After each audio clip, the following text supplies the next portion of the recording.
Haunted बस। रात के करीब 11 बज रहे थे। सड़क पर इक्का दुक्का गाड़ियां चल रही थी।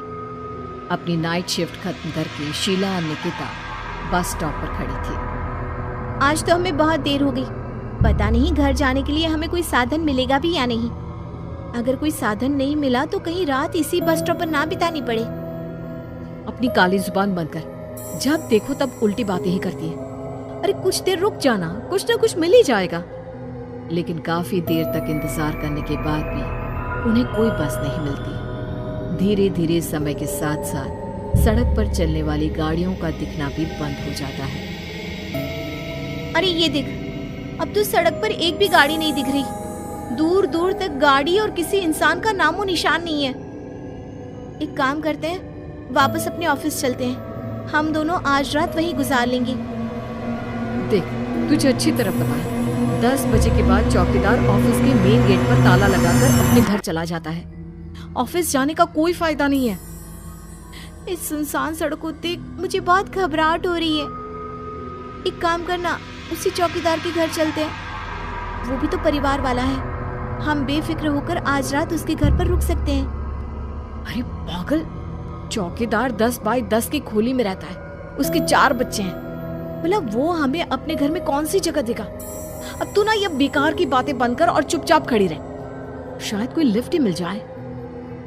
फिर काफी देर इंतजार करने के बाद आखिरकार एक नीले रंग की बस उनके सामने आकर रुकती है। बस का दरवाजा खोल कंडक्टर उन दोनों से कहता है, कहिए कहाँ जाना है आप दोनों को? देखिए मेरी पूरी बस खाली पड़ी है। मैं आप दोनों को आपके ठिकाने पर छोड़ दूंगा। इतना कहकर कंडक्टर मुंह में भरे पान की पिचकारी सड़क पर दे मारता है। निकिता, लोगों का कहना है कि कुछ महीने पहले इसी तरह अंधेरी रात में एक नीली बस के अंदर कुछ बदमाशों ने एक जवान लड़की की हत्या कर दी थी। इस बस का रंग भी नीला है। कहीं ये वही बस तो नहीं? कंडक्टर शीला की बात सुन लेता है और मुस्कुराते हुए कहता है देखिए मेम साहब, उस घटना के बारे में मैंने भी सुना है। माना कि उस बस का रंग और मेरी बस का रंग एक है, लेकिन दुनिया में नीले रंग की एक ही बस तो नहीं है ना। ये तो सिर्फ एक इत्तेफाक है। देखिए हमारी बस में एक मेम साहब पहले से ही बैठी हैं। चाहे तो आप देख लीजिए। निकिता गर्दन उठाकर देखती है तो बस के पीछे वाले हिस्से में एक लड़की कंबल ओढ़े बैठी हुई थी।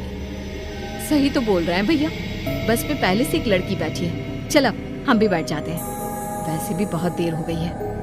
अरे ठहर जाना निकिता, मुझे डर लग रहा है। अरे तुझे इतना ही डर लग रहा है तो तू यहीं खड़ी रहे, मैं तो चली। अरे तुम मुझे छोड़कर कहाँ जा रही है? मैं भी चलती हूँ। दोनों बस में जाकर बैठ जाते हैं। देखते ही देखते ड्राइवर बस को तेज रफ्तार में चलाना शुरू कर देता है। तभी शीला की नजर पीछे वाली सीट पर अकेली बैठी लड़की पर पड़ती है। उस लड़की की लाल आंखें और उसका आधा जला हुआ चेहरा देखकर शीला घबरा जाती है। सुन निकिता, हमारे पीछे जो लड़की बैठी है ना, उसकी आंखें एकदम खून की तरह लाल और चेहरा किसी चुड़ैल की तरह डरावना दिख रहा है। अरे छोड़ ना, कौन कैसा दिखता है? मुझे इन सब बातों में कोई दिलचस्पी नहीं है। मैं थोड़ी देर झपकी लेना चाहती हूँ, इसलिए अब तू अपनी बड़बड़ बंद कर प्लीज। बेफिक्र निकिता अपनी आंखें बंद करके बैठ जाती है। दूसरी ओर बस जंगल के रास्ते में पहुंची है। चारों तरफ घना अंधेरा और साथ ही जंगल में मौजूद जंगली जानवरों की डरावनी आवाजें शीला को और भी ज्यादा डराए जा रही थी। थोड़ी ही देर में बस एक बरगद के पेड़ के पास से गुजरती है। तभी अचानक बरगद की डाल पर बैठी एक बिल्ली कूदकर खिड़की के रास्ते शीला की गोद में आ गिरती है। मर गई रे, बचाओ मुझे, कोई बचाओ। शीला के चिल्लाने की वजह से निकिता की आंख खुल जाती है और वो भी घबराकर इधर उधर देखने लगती है। तभी पीछे वाली सीट पर बैठी लड़की उठकर शीला के पास आती है और बिना कुछ कहे उस बिल्ली को शीला की गोद से उठा उसे सहलाते हुए अपनी गोद में लेकर वापस अपनी सीट पर जाकर बैठ जाती है। अरे शीला, तू तो बहुत ही डरपोक है। जरा जरा सी बात पर उछल पड़ती है। मैं कल से अकेले ही सफर करूंगी। अरे मैं क्या करूं? वो बिल्ली अचानक मेरी गोद में आ गिरी। अब अपनी बकवास बंद कर और मुझे चैन से सोने दे। इस तरह शीला को डांटकर निकिता फिर सो जाती है, पर तभी अचानक एक झटके से ब्रेक लगाकर ड्राइवर बस को रोकता है। शीला खिड़की से बाहर झांक कर देखती है तो उसे सड़क के किनारे एक काला आदमी खड़ा दिखाई देता है। उसकी बड़ी बड़ी दाढ़ी और अजीब से कपड़े देखकर शीला को घबराहट होने लगी। क्या हुआ ड्राइवर भैया, आपने बस क्यों रोक दी? अरे वो देखो, वहाँ वो सड़क के किनारे एक आदमी खड़ा है, उसी के लिए मैंने बस रुकवाई है। शीला निकिता को धक्का देकर नींद से जगाती है। अरे अब क्या हुआ? वो देख, सड़क किनारे कितना डरावना आदमी है। उसका अजीबोगरीब हुलिया देखकर लगता है जैसे कोई शैतान खड़ा हो।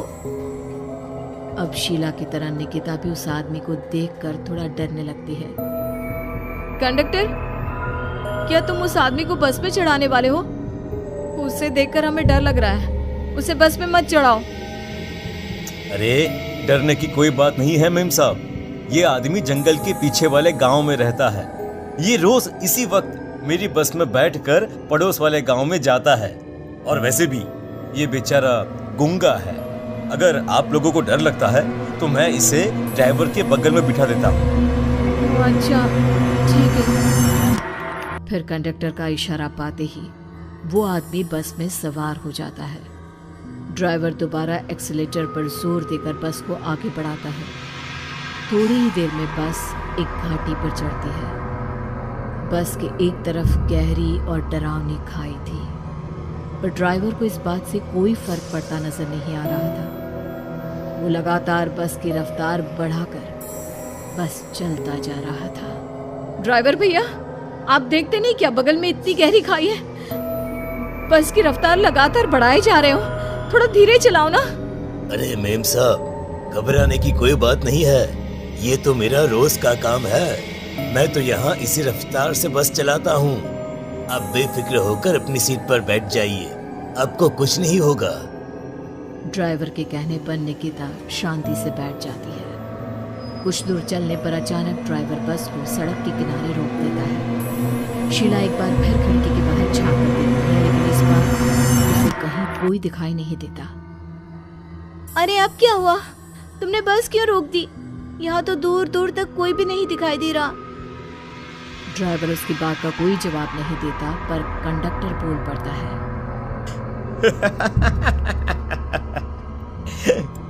ये हमारी फेवरेट जगह है, हम अपने सारे अच्छे काम यहीं पर करते हैं। अब हमारा प्रोग्राम खत्म होने के बाद ही बस यहाँ से आगे बढ़ेगी। इतना कहते ही कंडक्टर सीट के नीचे रखी एक शराब की बोतल निकालता है। अरे ये सब क्या है? तुम्हारे बस में सवारी बैठी है, उन्हें घर पहुंचाने की जगह तुम यहाँ सड़क के बीच में बस रोककर शराब पियोगे? बस में लड़कियों के बैठे हुए भी तुम्हें ये सब करते हुए शर्म नहीं आती? कंडक्टर कोई जवाब नहीं देता और मुस्कुराते हुए शराब पीने लगता है। तभी ड्राइवर और दूसरा आदमी भी कंडक्टर के साथ मिलकर शराब पीने लगते हैं। निकिता, मुझे इन तीनों के इरादे कुछ ठीक नहीं लगते।